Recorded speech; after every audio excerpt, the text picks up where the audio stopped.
ਸੋ ਦੀਪ ਸਿੱਧੂ ਦੇ ਚਾਚਾ ਜੀ ਜਸਮੇਲ ਜੀ ਮੇਰੇ ਨਾਲ ਮੌਜੂਦ ਨੇ, ਗੱਲਬਾਤ ਕਰ ਲੈਂਦੇ ਆ। ਸਤਿ ਸ਼੍ਰੀ ਅਕਾਲ ਜੀ। ਦੀਪ ਸਾਡੇ ਵਿੱਚ ਨਹੀਂ ਰਿਹਾ, ਕੱਲ ਰਾਤ ਉਸਦਾ ਐਕਸੀਡੈਂਟ ਹੋ ਗਿਆ, ਸੋ ਕੀ ਕਹਿਣਾ ਚਾਹੋਗੇ ਦੀਪ ਬਾਰੇ? बेटा एक बड़ी ਵਰਸੇਟਾਈਲ ਪਰਸਨੈਲਿਟੀ ਸੀ। ਇੱਕ ਸਧਾਰਨ ਖੇਤੀਬਾੜੀ ਵਾਲੇ ਪਰਿਵਾਰ ਦੇ ਵਿੱਚ ਪਿੰਡੂ ਦੇ ਕਾਰਨ ਮੁਕਤਸਰ ਸਾਹਿਬ ਦੇ ਨਾਲ ਹੀ ਜੋ ਵਾਕਿਆ ਹੈ ਉੱਥੇ ਜੰਮਿਆ ਪਲਿਆ। ਦੇਸੀ ਸਕੂਲਾਂ ਦੇ ਵਿੱਚ ਪੁੱਤੋਂ ਪੜ੍ਹਿਆ, ਪੰਜਾਬ ਸਕੂਲ ਐਜੂਕੇਸ਼ਨ ਬੋਰਡ ਦੇ ਸਕੂਲਾਂ ਦੇ ਵਿੱਚ ਪੜ੍ਹ ਕੇ, ਸਧਾਰਨ ਤਪਣਾ ਵਾਲੇ ਸਕੂਲਾਂ 'ਚ ਪੜ੍ਹ ਕੇ ਇੱਕ ਬਹੁਤ ਵੱਡਾ ਬਾਸਕਟਬਾਲ ਦਾ ਪਲੇਅਰ ਬਣਿਆ ਤੇ ਆਪਣੇ ਬਲਬੂਤੇ ਸਿੰਬੋਸਿਸ ਯੂਨੀਵਰਸਿਟੀ ਪੂਣੇ ਵਿੱਚ ਲਾਅ ਦੀ ਪੜ੍ਹਾਈ ਕੀਤੀ। ਉੱਥੇ ਵੀ ਉਹਨੇ ਆਪਦੀ ਡਿਸਟਿੰਕਸ਼ਨ ਲਈ ਆਪਦੇ ਕੈਰੀਅਰ ਦੇ ਵਿੱਚ, ਸਟੂਡੈਂਟ ਕੈਰੀਅਰ ਦੇ ਵਿੱਚ, ਤੇ ਬੜਾ ਰਹਿਣ ਸਹਿਣ ਸਿਹਤ ਪ੍ਰਤੀ ਬੜਾ ਹੀ ਉਹ ਵਿਜੀਲੈਂਟ ਸੀ। ਤਾਂ ਸਿੰਬੋਸਿਸ ਯੂਨੀਵਰਸਿਟੀ ਨੇ ਦੇ ਪ੍ਰਿੰਸੀਪਲ ਕੋਲ ਮੈਨੂੰ ਕਿਹਾ, ਉਹਨਾਂ ਨੇ ਮਿਲਾਇਆ ਤੇ ਉਹਨਾਂ ਨੇ ਕਿਹਾ ਵੀ ਇਸ ਬੱਚੇ ਨੂੰ ਸਾਡੀ ਯੂਨੀਵਰਸਿਟੀ ਚੋਂ ਸਰਦਾਰ ਸਾਹਿਬ ਅਸੀਂ ਬਾਹਰ ਨਹੀਂ ਜਾਣਾ ਦੇਣਾ ਚਾਹੁੰਦੇ, ਸਾਡੇ ਵਾਸਤੇ ਯੂਨੀਵਰਸਿਟੀ ਵਾਸਤੇ ਜੈਮ ਹੈ। ਤਾਂ ਮੈਂ ਉਹਨੂੰ ਕਿਹਾ, ਸੋਨੂੰ ਅਸੀਂ ਨਿਕਨੇਮ ਲੈਂਦੇ ਸੀ, ਸੰਦੀਪ ਸਿੰਘ ਸੀ ਨਾਂ, ਤਾਂ ਫਿਲਮਾਂ ਦਾ ਨਾਂ ਦੀਪ ਸਿੱਧੂ ਬਣਿਆ, ਵੀ ਸੋਨੂੰ ਬੇਟਾ ਬੜਾ ਵੱਡਾ ਸਵਾਲ ਹੈ ਤੇਰੇ ਵਾਸਤੇ ਇੱਥੇ ਕੈਰੀਅਰ ਦਾ। ਉਹ ਕਹਿੰਦੇ ਚਾਚਾ ਜੀ ਇਹ ਮੰਜ਼ਿਲ ਨਹੀਂ ਕਿ ਮੇਰੀ, ਇਹ ਤਾਂ ਇੱਕ ਮੇਰਾ ਸਾਧਨ ਹੈ। ਉੱਥੋਂ ਯੂਨੀਵਰਸਿਟੀ ਚੋਂ ਕਰਕੇ ਲਾਅ ਬੰਬੇ ਚਲਾ ਗਿਆ। ਉੱਥੇ ਜਾ ਕੇ ਬੜੇ ਵੱਡੇ ਪ੍ਰੋਡਕਸ਼ਨ ਹਾਊਸਿਸ ਜਿਹੜੇ ਹੈਗੇ ਆ ਉਹਨਾਂ ਦਾ ਉਹ ਲੀਗਲ ਐਡਵਾਈਜ਼ਰ ਬਣਿਆ। ਬੜੇ ਵੱਡੇ ਸੰਜੇ ਲੀਲਾ ਪੰਸਾਲੀ ਵਰਗੇ ਜਿਹੜੇ ਉੱਥੇ ਦੇ ਨਾਮਵਰ ਸ਼ਖਸੀਅਤਾਂ, ਉਹਨਾਂ ਦੇ ਕੰਸਰਨ 'ਚ ਆਇਆ। ਧਰਮਿੰਦਰ ਦੀ ਫੈਮਿਲੀ ਦੇ ਕੰਸਰਨ 'ਚ ਆਇਆ। ਤਾਂ ਉੱਥੇ ਇੱਕ ਇੰਗਲੈਂਡ ਤੋਂ ਵੀ ਇਹ ਆਪਣੀ ਇੱਕ ਲਾਅ ਦੀ ਪੜ੍ਹਾਈ ਦੇ ਵਿੱਚ ਇੱਕ ਕੋਰਸ ਕਰਕੇ ਆਇਆ। ਬੜਾ ਹੀ ਐਫਲੂਐਂਟ ਸੀ ਉਹ ਅੰਗਰੇਜ਼ੀ, ਪੰਜਾਬੀ, ਹਿੰਦੀ ਦੇ ਵਿੱਚ। ਤਾਂ ਉਹ ਇੱਕ ਹਾਲੀਵੁੱਡ ਦੇ ਵਿੱਚ ਵੀ ਆਪਦਾ ਨਾਂ ਬਣਾ ਸਕਦਾ ਸੀ, ਪਰ ਉਹਨੂੰ ਖਿੱਚ ਸੀ ਜਿਹੜੀ, ਹੁਣ ਪਤਾ ਲੱਗਦਾ ਖਿੱਚ ਸੀ ਆਪਦੀ ਨੇਟਿਵ ਲੈਂਡ ਦੀ, ਆਪਣੀ ਮਾਤ ਭੂਮੀ ਦੀ, ਆਪਦੇ ਦੇਸ਼ ਦੀ। ਤਾਂ ਫਿਰ ਬੰਬੇ ਆ ਕੇ ਉਹਨੇ ਆਪਣੀ ਇੱਕ ਲਾਅ ਫਰਮ ਬਣਾਈ। ਇੱਥੇ ਬੜਾ ਵਧੀਆ ਉਹਨੇ ਕਾਰੋਬਾਰ ਕੀਤਾ। ਬੜੇ ਨਾਮਵਰ ਵਕੀਲਾਂ, ਹਰੀਸ਼ ਸਾਲਵੇ ਜਿਹੜੇ ਦੁਨੀਆ ਦੇ ਪ੍ਰਸਿੱਧ ਵਕੀਲ ਆ, ਉਹਨਾਂ ਦੇ ਕੰਸਰਨ 'ਚ ਵੀ ਆਇਆ। ਅਲਟੀਮੇਟਲੀ ਜਦੋਂ ਦਿਓਲ ਫੈਮਿਲੀ ਦੇ ਕੰਸਰਨ 'ਚ ਆਇਆ ਤਾਂ ਬੀਜੇਪੀ, ਭਾਰਤੀ ਜਨਤਾ ਪਾਰਟੀ ਦੇ ਕੰਸਰਨ 'ਚ ਵੀ ਆਇਆ। ਕਿਸਾਨ ਅੰਦੋਲਨ ਵੇਲੇ ਜਿਹੜੀਆਂ ਪਾਰਟੀਬਾਜ਼ੀ ਕਰਕੇ ਉਹ ਵੀਡੀਓਜ਼ ਵਾਇਰਲ ਕੀਤੀਆਂ ਗਈਆਂ ਵੀ ਇਹਦੀ ਪ੍ਰਧਾਨ ਮੰਤਰੀ ਨਾਲ ਫੋਟੋ ਹੈ, ਸਣੀ ਦੇ ਨਾਲ ਇਹਦੀ ਗ੍ਰਹਿ ਮੰਤਰੀ ਨਾਲ ਫੋਟੋ ਆ, ਉਹ ਫੋਟੋ ਸੱਚੀਆਂ ਹੈ, ਪਰ ਇਹ ਸਿਆਸਤ ਤੋਂ ਨਿਰਲੇਪ ਸੀ। ਸਿਆਸਤ ਤੋਂ ਨਿਰਲੇਪ ਸੀ। ਉਦੋਂ ਵੀ ਚਾਹੁੰਦਾ ਤਾਂ ਬੰਬੇ ਤੋਂ ਕਿਸੇ ਸਟੇਟ ਤੋਂ ਕੋਈ ਐਮਐਲਏ, ਕੋਈ ਐਮਪੀ, ਕੋਈ ਚੇਅਰਮੈਨ ਹੀ ਲੈ ਕੇ, ਜਦੋਂ ਇੱਥੋਂ ਤੱਕ ਸੀ ਤਾਂ ਉਹ ਆਪਦਾ ਕੈਰੀਅਰ ਦੇ ਵਿੱਚ ਪੋਲੀਟੀਕਲ ਕੈਰੀਅਰ ਹੁੰਦਾ ਤਾਂ ਉਹ ਸਟੈਬਲਿਸ਼ ਹੋ ਜਾਂਦਾ। ਪਰ ਫਿਰ ਵੀ ਉਹ ਧਰਮਿੰਦਰ ਦੀ ਹਦਾਇਤ ਤੇ ਗੁਰਦਾਸਪੁਰ ਲੋਕ ਸਭਾ ਹਲਕੇ 'ਚ ਸਣੀ ਦੇ ਨਾਲ ਮੋਢੇ ਨਾਲ ਮੋਢਾ ਲਾ ਕੇ ਖੜਿਆ, ਪ੍ਰਚਾਰ ਕੀਤਾ। ਪਰ ਉਸ ਤੋਂ ਬਾਅਦ ਸਣੀ ਜਿੱਤ ਗਿਆ, ਇਹ ਲੁਧਿਆਣੇ ਵਾਪਸ ਆ ਗਿਆ। ਉਸ ਤੋਂ ਬਾਅਦ ਨਹੀਂ ਇਹ ਬੰਬੇ ਗਿਆ ਉਸ ਤਰੀਕੇ ਨਾਲ। ਫਿਰ ਇਹਨੇ ਆਪਦਾ ਜਿਵੇਂ ਸੈਲਫ ਐਨਾਲਾਈਜ਼ ਕੀਤਾ, ਉਹਨੂੰ ਕਰਕੇ ਕਿਸਾਨ ਮੋਰਚਾ ਸ਼ੁਰੂ ਹੋ ਗਿਆ। ਉਸ ਤੋਂ ਬਾਅਦ ਕਿਸਾਨ ਮੋਰਚੇ 'ਚ ਸ਼ੰਭੂ ਬਾਰਡਰ ਤੇ ਇਹਨੇ ਇੱਕ ਆਵਾਜ਼ ਦੀ ਵਿਲੱਖਣਤਾ ਵਾਲਾ ਮੋਰਚਾ ਚਲਾਇਆ। ਉਹਦੇ ਬਿਲਕੁਲ ਸਾਹਮਣੇ 500 ਗਜ ਦੀ ਦੂਰੀ ਤੇ ਹੀ ਸਰਦਾਰ ਸਿਮਰਨਜੀਤ ਸਿੰਘ ਮਾਨ ਦੀ ਪਾਰਟੀ ਵੱਲੋਂ ਵੀ ਮੋਰਚਾ ਲੱਗਿਆ ਸੀ। ਪਰ ਦੋਵੇਂ ਮੋਰਚੇ ਬੜੇ ਅਲੱਗ ਸੀ, ਵੱਖ ਸੀ। ਬੜੀਆਂ ਟੈਂਪਟੇਸ਼ਨਸ ਉਦੋਂ ਵੀ ਇਹਨੂੰ ਆਈਆਂ, ਅਲਿਓਰਮੈਂਟਸ ਆਈਆਂ। ਮੇਰੇ ਵਰਗੇ ਵੀ ਕਹਿੰਦੇ ਰਹੇ ਵੀ ਬੇਟਾ ਬੀਇੰਗ ਐਡਵੋਕੇਟ ਤੂੰ ਕਿਤੇ ਹੱਦ ਨਾ ਟੱਪ ਜੀ, ਜਿਹੜਾ ਤੇਰਾ ਬੋਲਣ ਦਾ ਸਟਾਈਲ ਹੈ, ਤੂੰ ਵੱਧ ਅਧਿਕਾਰਾਂ ਦੀ ਗੱਲ ਕਰਦਾ ਹੈ, ਤੂੰ ਆਪਦੇ ਸੂਬੇ ਦੀ ਗੱਲ ਕਰਦਾ ਹੈ, ਤੂੰ ਵੱਖਰੀ ਹੋਂਦ ਦੀ ਗੱਲ ਕਰਦਾ ਹੈ। ਇਹ ਨਾ ਹੋਵੇ ਕਿਤੇ ਇਹੋ ਜਿਹੇ ਕੇਸਿਸ ਦੇ ਵਿੱਚ ਇਨਵੋਲਵ ਹੋ ਜਾਓ। ਕਹਿਣ ਲੱਗੇ ਵੀ ਚਾਚਾ ਜੀ ਮੈਂ ਵੀ ਐਡਵੋਕੇਟ ਹੈ, ਮੇਰੀ ਮੰਜ਼ਿਲ ਹੀ ਹੋਰ ਹੈ। ਮੈਂ ਇੱਕ ਆਪਦਾ ਐਡਾ ਫਲੋਰਿਸ਼ਿੰਗ ਕੈਰੀਅਰ ਜਿਹੜਾ ਉੱਥੇ ਬੰਬੇ ਫਿਲਮ ਲਾਈਨ ਦਾ, ਵਕਾਲਤ ਦਾ ਛੱਡ ਕੇ ਆਇਆ ਹੈ, ਤੇ ਮੈਂ ਕਿਸੇ ਮਕਸਦ ਨਾਲ ਹੀ ਇੱਥੇ ਬੈਠਾ ਹੈ। ਮੈਂ ਜਿਹੜੀ ਆਪਣੀ ਹੋਂਦ ਆ ਉਹਦੀ ਲੜਾਈ ਲੜਨ ਆਇਆ। ਕਿਸਾਨ ਮੋਰਚੇ 'ਚ ਵੀ ਗਿਆ, ਬੈਰੀਕੇਡ ਵੀ ਤੋੜੇ, ਉੱਥੇ ਵੀ ਕਿਸਾਨ ਮੋਰਚੇ ਕੋਈ ਪ੍ਰਸਿੱਧੀ ਨਹੀਂ ਲਈ, ਉੱਥੇ ਵੀ ਜਾ ਕੇ ਕਿਸਾਨ ਮੋਰਚੇ ਦੀਆਂ ਸਟੇਜਾਂ 'ਚ ਆਡੀਅנס 'ਚ ਬਹਿ ਕੇ ਉਹਨਾਂ ਨੂੰ ਸੁਣਦਾ ਰਿਹਾ। ਜੇ ਕਦੇ ਗੱਲ ਆਈ, ਕਦੇ ਇੱਕ ਇਸ਼ੂ ਉੱਠਿਆ ਵੀ ਜਿਹੜੇ ਇਸੇ ਕੇਸਰੀ ਝੰਡੇ ਆ ਇਹ ਕਿਸੇ ਰਿਲੀਜੀਅਸ ਸਿੰਬਲ ਦੇ ਪ੍ਰਤੀਕ ਹੈ, ਇਹਨਾਂ ਨੂੰ ਉਤਾਰੋ, ਤਾਂ ਉੱਥੇ ਇਹ ਆਪਦੀ ਧੁਨ ਦਾ ਪੱਕਾ ਸੀ, ਉਸਦਾ ਵੀ ਵਿਰੋਧ ਕੀਤਾ ਵੀ ਨਹੀਂ, ਇਹ ਜਿਹੜਾ ਮੋਰਚਾ ਹੈ ਇਹ ਸਭ ਇੱਕ ਤਰ੍ਹਾਂ ਨਾਲ ਧਰਮਾਂ ਦਾ, ਸਭ ਕਿਸਾਨਾਂ ਦਾ, ਮਜ਼ਦੂਰਾਂ ਦਾ ਸਾਂਝਾ ਹੈ, ਤੇ ਆਪੋ ਆਪਣੀ ਆਇਡੈਂਟੀਟੀ ਹਰੇਕ ਦੀ ਕਾਇਮ ਰਹਿਣੀ ਚਾਹੀਦੀ ਹੈ। ਕਿਸਾਨ ਲੀਡਰਾਂ ਨਾਲ ਵਖਰੇਵੇਂ ਪਏ। ਤੇ ਮੈਨੂੰ ਯਾਦ ਹੈ ਵੀ ਜਦੋਂ ਪਹਿਲੀ ਮੀਟਿੰਗ ਹੋਈ ਕਿਸਾਨ ਲੀਡਰਾਂ ਦੀ ਖੇਤੀਬਾੜੀ ਮੰਤਰੀ ਨਾਲ, ਤੇ ਉੱਥੇ ਖਾਣਾ ਜਿਹੜਾ ਹੈਗਾ ਸ਼ੇਅਰ ਕਰਨਾ ਹੀ ਸੀ, ਖਾਣਾ ਗਵਰਨਮੈਂਟ ਨੇ ਦਿੱਤਾ ਤੇ ਸ਼ੇਅਰ ਕੀਤਾ, ਤੇ ਇਹਨੇ ਉਦੋਂ ਕਮੈਂਟ ਕੀਤਾ ਵੀ ਨਹੀਂ, ਇਹ ਖਾਣਾ ਜੇ ਅਸੀਂ ਖਾਣਾ ਸੀ ਤੇ ਸਾਡਾ ਤਾਂ ਲੰਗਰ ਹੈ ਤੇ ਬੈਠ ਕੇ ਛਕਣਾ ਚਾਹੀਦਾ ਸੀ, ਤੇ ਲੰਗਰ ਆਪ ਦਾ ਛਕਣਾ ਚਾਹੀਦਾ ਸੀ। ਉਹ ਐਸੀ ਗੱਲ ਉਹਨਾਂ ਦੇ ਧਿਆਨ ਚ ਆਈ, ਤੇ ਉਸ ਤੋਂ ਬਾਅਦ ਜਿੰਨੀਆਂ ਵੀ ਮੀਟਿੰਗਸ ਹੋਈਆਂ ਤੇ ਲੰਗਰ ਦਾ ਜਿਹੜਾ ਸੀਗਾ ਉਹ ਉੱਥੇ ਜਾਂਦਾ ਸੀ ਪ੍ਰਸ਼ਾਦਾ, ਤੇ ਬੈਠ ਕੇ ਛਕਿਆ ਜਾਂਦਾ ਸੀ।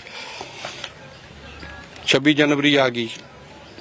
ਮੈਨੂੰ ਚੰਗੀ ਤਰ੍ਹਾਂ ਯਾਦ ਆ ਵੀ 26 ਜਨਵਰੀ ਦੀ ਰਾਤ ਨੂੰ ਜਦੋਂ ਕਿਸਾਨ ਸੰਘਰਸ਼ ਕਮੇਟੀ ਦੀ ਸਟੇਜ ਖਾਲੀ ਸੀ, ਤਾਂ ਉਸ ਤੇ ਕੁਝ ਬੰਦਿਆਂ ਨੇ ਕਬਜ਼ਾ ਕਰਨ ਦੀ ਕੋਸ਼ਿਸ਼ ਕੀਤੀ, ਤੇ ਇਹਨਾਂ ਨੂੰ ਸੁੱਤੇ ਪਿਆਂ ਨੂੰ ਉਠਾ ਕੇ ਕਮਰਿਆਂ 'ਚ ਉਠਾ ਕੇ ਕਿਹਾ ਗਿਆ ਵੀ ਤੁਸੀਂ ਇਹਨਾਂ ਨੂੰ ਪੈਸੀਫਾਈ ਕਰੋ। ਆ ਕੇ ਕੀਤਾ ਵੀ, ਸਭ ਨੂੰ ਸ਼ਾਂਤ ਕੀਤਾ ਵੀ ਆਪਾਂ ਕੱਲ ਨੂੰ ਜਾਣਾ ਹੈ। ਤਾਂ ਜਦੋਂ 26 ਜਨਵਰੀ ਨੂੰ ਸਵੇਰ ਨੂੰ ਹੀ ਬੜੀਆਂ ਜਥੇਬੰਦੀਆਂ ਦੇ ਜਿਹੜੇ ਕਾਰਕੁਨ ਸੀ, ਵਰਕਰ ਸੀ, ਕਿਸਾਨ ਸੀ, ਮਜ਼ਦੂਰ ਸੀ, ਉਹਨਾਂ ਨੇ ਦਿੱਲੀ ਅੱਲੀ ਨੂੰ ਚਾਲੇ ਪਾਤੇ ਸੀ। ਜਾਂ ਉਹ ਰਸਤੇ ਤੋਂ ਪਟਕ ਗਏ, ਜਾਂ ਪਟਕਾ ਦਿੱਤੇ ਗਏ, ਜਾਂ ਨੋਇੰਗਲੀ ਅਨਨੋਇੰਗਲੀ ਉਸ ਪਾਸੇ ਜਾਂਦੇ ਰਹੇ ਜਿਹੜੇ ਪਾਸੇ ਲਾਲ ਕਿਲੇ ਦਾ ਰਸਤਾ ਸੀ। ਤਾਂ ਇਹਨੂੰ ਜਦੋਂ ਪਤਾ ਲੱਗਿਆ ਵੀ ਇਸ ਤਰ੍ਹਾਂ ਦੀ ਘਟਨਾ ਹੋ ਗਈ ਹੈ, ਤੇ ਇੱਥੋਂ ਮੋਟਰਸਾਈਕਲ ਲੈ ਕੇ ਦਿਨ ਦੇ 11 ਦੇ ਕਰੀਬ, 11 ਵਜੇ ਦੇ ਕਰੀਬ ਇਹ ਆਪ ਦਾ ਜਿਹੜੇ ਕਮਰੇ 'ਚੋਂ ਗਿਆ ਉੱਥੇ ਜਾ ਕੇ ਇੱਕ ਗੱਲ ਇਹ ਤਾਂ ਪੱਕੀ ਹੈ ਵੀ ਇਹ ਭਾਵਕ ਬਹੁਤ ਸੀ, ਸੈਂਟੀਮੈਂਟਲ ਬਹੁਤ ਸੀ, ਇਮੋਸ਼ਨਲ ਬਹੁਤ ਸੀ। ਉੱਥੇ ਜਿਹੜਾ ਕੋਈ ਕਾਰਵਾਈ ਹੋਈ, ਉੱਥੇ ਉਹ ਝੰਡਾ ਚਲਾਉਣ ਦੀ ਹੋਈ, ਕਿਸਾਨ ਜਥੇਬੰਦੀਆਂ ਦੇ ਝੰਡੇ ਵੀ ਲਾਏ ਗਏ ਉੱਥੇ, ਰਾਦਰ ਉਦੋਂ ਉੱਚੇ ਕਰਕੇ ਵੀ ਲਾਏ ਗਏ, ਇਹ ਝੰਡਾ ਵੀ ਲਾਇਆ ਗਿਆ। ਤੇ ਪਰ ਉਹ ਸਿਕਿਉਰਿਟੀ ਫੋਰਸਸ ਵਾਲਿਆਂ ਦੇ ਨਾਲ ਇਹਨੇ ਉੱਥੇ ਜਾ ਕੇ ਲੋਕਾਂ ਨੂੰ ਵੀ ਪੈਸੀਫਾਈ ਕੀਤਾ ਵੀ ਨਹੀਂ, ਇੱਥੇ ਆਪਾਂ ਕੋਈ ਵਾਇਲੈਂਸ ਨਹੀਂ ਕਰਨੀ, ਆਪਾਂ ਇਹਨਾਂ ਨੂੰ ਕੋਆਪਰੇਟ ਕਰਨਾ ਤੇ ਆਪਾਂ ਨੂੰ ਇੱਥੋਂ ਜਾਣਾ ਚਾਹੀਦਾ। ਉਹ ਐਸਾ ਸਿਨੈਰੀਓ ਪਤਾ ਨਹੀਂ ਕਿਵੇਂ ਬਦਲਿਆ, ਕਿਵੇਂ ਨਹੀਂ ਬਦਲਿਆ। ਉਹਦੀ ਸੱਚਾਈ ਦੱਸੀ, ਕਿਉਂਕਿ ਦੀਪ ਜੁਆਇੰਟ ਫੈਮਿਲੀ ਦਾ ਹਿੱਸਾ ਸੀਗਾ, ਤੁਹਾਡੇ ਨਾਲ ਵੀ ਚੰਗੇ ਰਿਲੇਸ਼ਨ ਸੀਗੇ। ਉਹਦੀ ਸੱਚਾਈ ਦੱਸੀ ਕਿ ਉੱਥੇ ਲਾਲ ਕਿਲੇ ਤੱਕ ਪਹੁੰਚਣਾ ਕਿੱਦਾਂ ਹੋਇਆ ਉਹਦਾ? ਬੇਟਾ ਲਾਲ ਕਿਲੇ, ਕਿਉਂਕਿ ਇਹ ਰਿਲੀਜੀਅਸ ਬੈਂਟ ਆਫ ਮਾਈਂਡ ਦਾ ਸੀਗਾ। ਇਹਦੇ ਵਿੱਚ ਜਿਹੜੀ ਹੈਗੀ ਆ ਪੰਜਾਬ ਦੀ, ਪੰਜਾਬੀਅਤ ਦੀ, ਸਿੱਖੀ ਦੀ ਇੱਕ ਗੱਲ ਇਹ ਕੁੱਟ-ਕੁੱਟ ਕੇ ਭਰੀ ਸੀ ਸ਼ੁਰੂ ਤੋਂ ਹੀ।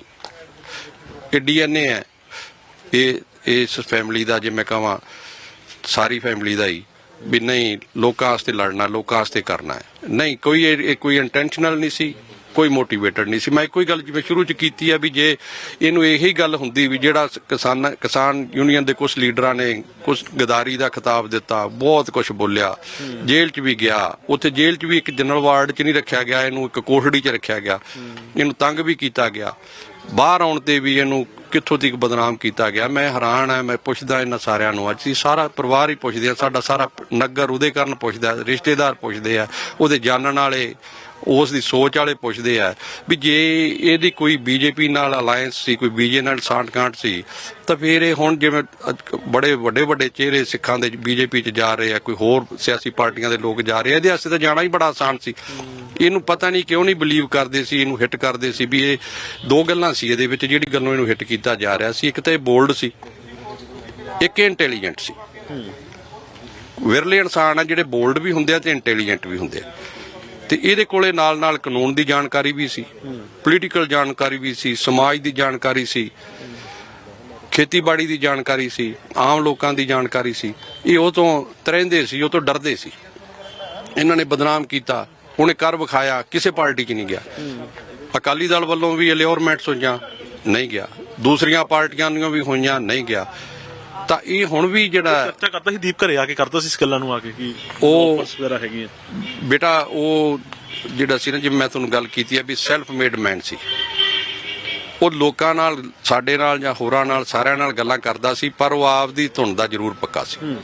ਕੋਈ ਅਲਿਓਰਮੈਂਟ ਨਹੀਂ ਸੀ। ਇੱਕ ਐਡਾ ਫਲੋਰਿਸ਼ਿੰਗ ਕੈਰੀਅਰ ਬੰਬੇ ਆਪਣਾ ਘਰ ਹੋਵੇ, ਏਡੀਆਂ ਏਡੀਆਂ ਵੱਡੀਆਂ ਕਾਰਾਂ ਹੋਣ ਜਿਨ੍ਹਾਂ ਦੀ ਕੀਮਤ ਲੱਖਾਂ 'ਚ ਹੋਵੇ, ਆਪਦੇ ਬਾਪ ਨੂੰ ਬੰਗਲਾ ਪਾ ਕੇ ਦੇਵੇ, ਬਾਪ ਵਾਸਤੇ ਲੱਖਾਂ ਦੀ ਗੱਡੀ ਭੇਜੇ, ਭਰਾਵਾਂ ਵਾਸਤੇ ਭੇਜੇ, ਆ ਭਰਾ ਇਹਦਾ ਛੋਟਾ, ਉਹਨੂੰ ਵੀ ਲੋਕ ਰਾਇਆ ਕਹਿੰਦੇ ਨੇ। ਲੋਕ ਰਾਏ ਕੀ ਬੇਟਾ, ਉਹਦੀ ਇਨਸਪੀਰੇਸ਼ਨ ਨਾਲ ਆ ਤੁਹਾਡੇ ਲੁਧਿਆਣਾ ਸ਼ਹਿਰ ਦੀ ਬਾਰ ਐਸੋਸੀਏਸ਼ਨ ਕਿੱਡੀ ਵੱਡੀ ਬਾਰ ਐਸੋਸੀਏਸ਼ਨ ਹੈ, ਕਿੱਡੇ ਕਿੱਡੇ ਵੱਡੇ ਤੇ ਨਾਮਵਰ ਵਕੀਲ, ਨਾਮਵਰ ਨੇਤਾ, ਨਾਮਵਰ ਉਹਨਾਂ ਦੇ ਰਿਸ਼ਤੇਦਾਰ ਬੈਠੇ ਆ। 2 ਵਾਰੀ ਇੱਥੋਂ ਦਾ ਸੈਕਟਰੀ ਬਣਨਾ, ਬਾਰ ਐਸੋਸੀਏਸ਼ਨ ਦਾ ਸੈਕਟਰੀ ਬਣਨਾ ਬੜੀ ਵੱਡੀ ਗੱਲ ਹੈ, ਏਡੀ ਵੱਡੀ ਬਾਰ ਦੀ ਸਟਰੈਂਥ ਦੇ ਵਿੱਚ। ਤੇ ਫਿਰ ਕੋਈ ਉਂਗਲ ਨਾ ਕਰਵਾਉਣੀ, ਨਾ ਤਾਂ ਦੀਪ ਨੇ ਕੋਈ ਆਪਦੇ ਅਕਸ ਤੇ ਆਪਦੇ ਕਰੈਕਟਰ ਤੇ ਉਂਗਲ ਕਰਵਾਈ ਤੇ ਨਾ ਉਹਦੇ ਛੋਟੇ ਭਰਾਵਾਂ ਨੇ। ਤਾਂ ਅੱਜ ਦਾ ਦਿਨ ਆ ਗਿਆ ਹੈ। ਅੱਜ ਹੁਣ ਹਰੇਕ ਨੂੰ ਹੀ ਤਸੱਲੀ ਹੋ ਜਾਣੀ ਚਾਹੀਦੀ ਹੈ ਵੀ ਉਹ ਕਿਸੇ ਅਲਿਓਰਮੈਂਟ ਪਿੱਛੇ ਨਹੀਂ ਸੀ, ਉਹ ਅਕਾਲੀ ਦਲ ਮਾਣ ਦਾ ਮੈਂਬਰ ਨਹੀਂ, ਉਹ ਇੱਕ ਆਪਣੀ ਸੋਚ ਜਿਹਦਾ ਪ੍ਰਚਾਰ ਕਰਦਾ ਸੀ, ਪੰਜਾਬ ਦਾ, ਪੰਜਾਬੀਅਤ ਦਾ, ਇਕੱਠੇ ਰਹਿਣ ਦਾ, ਹੋਂਦ ਦਾ, ਪੰਜਾਬ ਦੀ ਹੋਂਦ ਦਾ, ਪੰਜਾਬ ਦੇ ਪਾਣੀਆਂ ਦਾ, ਪੰਜਾਬ ਦੀ ਬੋਲੀ ਦਾ, ਪੰਜਾਬ ਦੇ ਸੱਭਿਆਚਾਰ ਦਾ, ਪੰਜਾਬ ਦੀ ਖੇਤੀਬਾੜੀ ਦਾ, ਉਹਦੇ ਤੇ ਉਹ ਪਹਿਰੇ ਦਿੰਦਾ ਸੀ। ਉਹ ਪਹਿਰੇ ਦਿੰਦਾ ਦਿੰਦਾ ਹੀ ਤੁਰ ਗਿਆ, ਇੱਕ ਸੋਚ ਛੱਡ ਗਿਆ। ਕਹਿੰਦੇ ਜੋਬਨ ਰੁੱਤੇ ਜੋ ਵੀ ਮਰਦਾ ਫੁੱਲ ਬਣੇ ਜਾਂ ਤਾਰਾ, ਫੁੱਲ ਵਾਂਗੂ ਤਾਂ ਜਿਵੇਂ ਤੇ ਤਾਰੇ ਵਾਂਗੂ ਉਹ ਅਮਰ ਹੈ। ਸਾਡੇ ਉਹਦੇ ਕਾਰਨ ਪਿੰਡ ਨੂੰ, ਸਾਡੇ ਮੁਕਤਸਰ ਸਾਹਿਬ ਦੇ ਇਲਾਕੇ ਨੂੰ, ਪੰਜਾਬ ਨੂੰ, ਰਿਸ਼ਤੇਦਾਰਾਂ ਨੂੰ, ਪੰਜਾਬੀਅਤ ਨੂੰ, ਖੇਤ ਮਜ਼ਦੂਰਾਂ ਨੂੰ, ਕਿਸਾਨਾਂ ਨੂੰ, ਇੰਡੀਆ ਨੂੰ, ਚੰਗੀ ਸੋਚ ਰੱਖਣ ਵਾਲੇ ਦੁਨੀਆ 'ਚ ਜਿੱਥੇ ਵੀ ਕਿਤੇ ਕੋਈ ਨਾਗਰਿਕ ਵਸਦੇ ਆ, ਸਾਰਿਆਂ ਨੂੰ ਬੇਟਾ ਬੜਾ ਵੱਡਾ ਘੱਟ ਹੈ। ਇਹ ਜਿਹੇ ਬੰਦੇ ਟਾਈਮੋਂ ਪਹਿਲਾਂ ਤੁਰ ਜਾਣ, ਠੀਕ ਹੈ, ਲੋਕਤੰਤਰ ਹੈ, ਹਰ ਇੱਕ ਬੰਦਾ ਆਪੋ ਆਪਣੀ ਇਸ ਕਨਸਟੀਟਿਊਸ਼ਨ ਦੇ ਦਾਇਰੇ ਵਿੱਚ ਰਹਿ ਕੇ ਵਿਚਾਰ ਰੱਖ ਸਕਦਾ ਹੈ। ਪਰ ਜੇ ਕੋਈ ਜਿਹੜੇ ਐਸਟੈਬਲਿਸ਼ਡ ਸਿਸਟਮਸ ਹੈ ਉਹਨਾਂ ਨੂੰ ਚੈਲੰਜ ਕਰਦਾ ਹੈ, ਉਹਨਾਂ ਨੂੰ ਵੰਗਾਰਦਾ ਹੈ, ਆਮ ਲੋਕਾਂ ਨੂੰ ਉਹਨਾਂ ਦੇ ਹੱਕਾਂ ਪ੍ਰਤੀ ਜਾਗਰੂਕ ਕਰਦਾ ਹੈ, ਤਾਂ ਇਹੋ ਜਿਹੇ ਬੱਚੇ ਦਾ ਤੁਰ ਜਾਣਾ, ਇਹ ਨਹੀਂ ਵੀ ਮੇਰਾ ਭਤੀਜਾ ਸੀ, ਮੈਂ ਵੀ ਹਾਈ ਕੋਰਟ ਦੇ ਵਿੱਚ ਐਡਵੋਕੇਟ ਹਾਂ ਬੇਟਾ, ਮੇਰੇ ਨਾਲੋਂ ਬੜੀ ਵਸੀਹ ਨੌਲੇਜ ਸੀ ਉਹਦੀ ਲਾਅ ਦੇ ਫੀਲਡ 'ਚ, ਬੜਿਆਂ ਨਾਲੋਂ ਜ਼ਿਆਦਾ ਲਾਅ ਦੀ ਫੀਲਡ 'ਚ ਵੀ ਨੌਲੇਜ ਸੀ। ਇੱਕ ਏਡਾ ਸਮਝਦਾਰ ਨੌਜਵਾਨ ਤੁਰ ਜਾਣਾ ਪਰ ਜਵਾਨੀ 'ਚ, ਤੇ ਅਕਾਇ ਤੇ ਐਸਾ ਹੈ ਬੇਟਾ। ਅੰਕਲ ਐਕਸੀਡੈਂਟ ਨੂੰ ਕਿੱਸਾ ਦੇ ਦਿਓ, ਰਾਤ ਦਾ ਜਿਹੜਾ ਐਕਸੀਡੈਂਟ ਹੋਇਆ ਉਸ ਨੂੰ ਤੁਸੀਂ ਕਿਸ ਤਰ੍ਹਾਂ ਦੇਖਦੇ ਹੋ? ਬੜੇ ਸਵਾਲ ਖੜੇ ਹੋ ਰਹੇ ਨੇ ਐਕਸੀਡੈਂਟ ਦੇ ਉੱਤੇ ਵੀ। ਬੇਟਾ ਦੇਖੋ, ਵਿਦਆਊਟ ਜਿਹੜੇ ਹੈਗੇ ਫੈਕਟਸ, ਕਿਸੇ ਤੱਥਾਂ ਨੂੰ ਜਾਣੇ ਤੋਂ ਬਿਨਾਂ ਕੋਈ ਕਮੈਂਟ ਕਰਨਾ ਠੀਕ ਨਹੀਂਗਾ। ਜਿਸ ਤਰ੍ਹਾਂ ਵੀ ਕੋਈ ਸੋਚਦਾ ਹੈ ਉਹ ਆਪਣੇ ਲਹਿਜੇ ਮੁਤਾਬਕ ਸੋਚਦਾ। ਬੇਟਾ ਜੇ ਕੋਈ ਗਵਰਨਮੈਂਟ ਪੜਤਾਲ ਕਰਵਾਵੇ ਤਾਂ ਜਿਹੜਾ ਲੋਕਾਂ ਦੇ ਮਨਾਂ 'ਚ, ਨੌਜਵਾਨਾਂ 'ਚ ਉਹਦੀ ਸੋਚ ਤੇ ਉਹਦੀ ਸੋਚ ਵਰਗੀ ਸੋਚ ਰੱਖਣ ਵਾਲਿਆਂ 'ਚ, ਰਿਸ਼ਤੇਦਾਰਾਂ 'ਚ, ਉਹਦੀ ਮਾਤਾ 'ਚ, ਉਹਦੇ ਭਰਾਵਾਂ 'ਚ, ਉਹਦੀਆਂ ਭੈਣਾਂ 'ਚ, ਉਹਦੀ ਵਾਈਫ, ਉਹਦੀ ਬੱਚੀ 'ਚ ਜੋ ਵੀ ਡਾਊਟ ਹੈਗੇ ਆ ਉਹਨਾਂ ਨੂੰ ਨਿਰਪੱਖ ਜਾਂਚ ਕਰਾ ਕੇ ਕਲੀਅਰ ਕਰਨਾ ਬਣਦਾ ਬੇਟਾ। ਮੀਰ ਐਕਸੀਡੈਂਟ ਕਹਿ ਕੇ ਤਾਂ ਉਹ ਜਿਹੜੀ ਹੈਗੀ ਇੱਕ ਅੱਗ ਤੁਖਦੀ ਨਹੀਂ ਰੱਖਣੀ ਚਾਹੀਦੀ। ਇੱਕ ਇੰਪਾਰਸ਼ੀਅਲ ਇਨਵੈਸਟੀਗੇਸ਼ਨ ਕਰਵਾ ਕੇ ਤੇ ਉਹਨੂੰ ਪਬਲਿਕ ਕਰਨਾ ਚਾਹੀਦਾ ਹੈ। ਇੱਕ ਅੰਕਲ ਉਹਦੀ ਫੈਮਿਲੀ ਨੂੰ ਲੈ ਕੇ ਬੜੇ ਸਵਾਲ ਖੜੇ ਹੋ ਰਹੇ ਨੇ, ਉਹਦੀ ਵਾਈਫ, ਉਹਦੇ ਬੱਚੇ ਨੂੰ ਲੈ ਕੇ। ਇਹ ਕਹਿ ਰਹੇ ਨੇ ਕਿ ਉਹਦੀ ਕਿਸੇ ਮਹਿਲਾ ਮਿੱਤਰ ਨਾਲ ਦੋਸਤੀ ਸੀ, ਉਹਦੇ ਨਾਲ ਅੰਗੇਜਮੈਂਟ ਵੀ ਕਰਾਈ। ਇਹ ਸਵਾਲ ਬੜੇ ਖੜੇ ਹੋ ਰਹੇ ਨੇ, ਤਾਂ ਸਪਸ਼ਟੀਕਰਨ। ਨਹੀਂ ਬੇਟਾ, ਨਹੀਂ, ਇਹ ਤਾਂ ਜੋ ਇਟ ਇਜ਼ ਮਡ ਸਲਿੰਗਿੰਗ, ਜਿਹਦੇ ਆਪਾਂ ਚਿੱਕੜ ਕਿਸੇ ਤੇ ਛਾਲ ਦੀਏ, ਕਿਸੇ ਦੀ ਪਰਸਨਲ ਲਾਈਫ ਤੇ ਕੋਈ ਆਪਾਂ ਗੱਲ ਕਰੀਏ, ਮੈਨੂੰ ਵੀ ਨਹੀਂ ਇਖਤਿਆਰ, ਤੇ ਮੈਂ ਸੋਚਦਾ ਜਿਹੜੇ ਬੰਦੇ ਕੋਈ ਚਿੱਕੜ ਉਠਾ ਰਹੇ ਉਹਨਾਂ ਨੂੰ ਤਾਂ ਬਿਲਕੁਲ ਹੀ ਨਹੀਂ ਇਖਤਿਆਰ। ਅਸੀਂ ਆਪਦੇ ਰਿਸ਼ਤੇਦਾਰ, ਆਪਦੇ ਭੈਣ ਭਰਾ, ਸਾਡਾ ਵੀ ਨਹੀਂ ਇਖਤਿਆਰ। ਬੇਟਾ ਕੋਈ ਇਹੋ ਜਿਹੇ ਕਰੈਕਟਰ ਦਾ ਉਹ ਮਾਲਕ ਨਹੀਂ ਸੀਗਾ। ਉਹ ਤਾਂ ਈਵਨ ਲੋਕ ਤਾਂ ਹੁਣ ਕਹਿੰਦੇ ਆ, ਮੈਨੂੰ ਬੜਾ ਦੁੱਖ ਹੋਇਆ ਸੁਣ ਕੇ, ਕਿਤੇ ਕਿਸੇ ਮੈਨੂੰ ਦੱਸਿਆ ਵੀ ਕਿਸੇ ਚੈਨਲ ਨੇ ਖਬਰ ਲਾਤੀ ਆ ਵੀ ਦਾਰੂ ਪੀਤੀ ਸੀ, ਸ਼ਰਾਬ ਪੀਤੀ ਸੀ। ਉਹਦਾ ਬੇਟਾ ਚਾਹ ਵੀ ਨਹੀਂ ਪੀਂਦਾ ਸੀ। ਇੱਕ ਐਸਾ ਨੈਰੇਟਿਵ ਸੈੱਟ ਕੀਤਾ ਜਾ ਰਿਹਾ ਹੈ, ਹੁਣ ਤਾਂ ਬਖਸ਼ ਦੇਣਾ ਚਾਹੀਦਾ ਹੈ, ਹੁਣ ਤਾਂ ਹੈ ਹੀ ਨਹੀਂ। ਤੇ ਬੇਟਾ ਦਿਨ ਪਾ ਕੇ ਪਤਾ ਲੱਗ ਜੂਗਾ। ਸਾਨੂੰ ਤਾਂ ਲੱਗ ਗਿਆ, ਸਾਨੂੰ ਤਾਂ ਪਹਿਲਾਂ ਵੀ ਪਤਾ ਸੀ ਵੀ ਇਹ ਨਿਰਛਲ ਹੈ, ਨਿਰਵੈਰ ਹੈ। ਤੁਸੀਂ ਸਟਾਰਟਿੰਗ ਜਦੋਂ ਮੇਰੇ ਨਾਲ ਗੱਲ ਕਰਦੇ ਸੀ, ਗੱਡੀ ਦੀ ਗੱਲ ਕੀਤੀ ਸੀ, ਬਹੁਤ ਐਕਸਪਰਟ ਸੀ ਗੱਡੀ ਚਲਾਉਣ 'ਚ, ਬੰਬੇ ਤੱਕ ਸਫ਼ਰ ਗੱਡੀ 'ਚ ਕਰਦਾ ਸੀਗਾ ਉਹ। ਇੱਕ ਵਾਰੀ ਨਹੀਂ ਬੇਟਾ, ਬਹੁਤ ਵਾਰੀ ਅਪ ਡਾਊਨ ਕੀਤਾ ਉਹਨੇ, ਲੁਧਿਆਣੇ ਤੋਂ, ਬਠਿੰਡੇ ਤੋਂ, ਬਠਿੰਡੇ ਦੇ ਚਾਚਾ ਜੀ ਆ ਸਰਦਾਰ ਬਿਧੀ ਸਿੰਘ, ਉਹਨਾਂ ਕੋਲੋਂ, ਉੱਥੋਂ ਬੰਬੇ ਤੋਂ ਕਿੰਨੇ ਵਾਰੀ ਆਇਆ। ਹੀ ਵਾਜ ਅ ਪਰਫੈਕਟ ਡਰਾਈਵਰ, ਹੀ ਵਾਜ ਅ ਪਰਫੈਕਟ ਡਰਾਈਵਰ। ਤੇ ਨਾ ਹੀ ਬੇਟਾ ਇਹ ਸੀ ਵੀ ਉਹ ਅੱਜ ਪਹਿਲੇ ਦਿਨ ਗੱਡੀ ਤੇ ਬੈਠਾ, ਤੇ ਨਾ ਹੀ ਇਹ ਸੀ ਵੀ ਉਹ ਕੋਈ ਨਸ਼ੇ 'ਚ ਹੈ ਜਾਂ ਕਿਸੇ ਇੰਟੌਕਸੀਕੈਂਟ ਕੋਈ ਲਿਆ। Never ever. ਨਸ਼ਿਆਂ ਵਾਲੇ ਬੰਦੇ ਤਾਂ ਬੇਟਾ ਇੱਥੋਂ ਕਿਵੇਂ ਰਾਈਜ਼ ਕਰ ਸਕਦੇ, ਕਿਵੇਂ ਚੜ ਸਕਦੇ ਆ।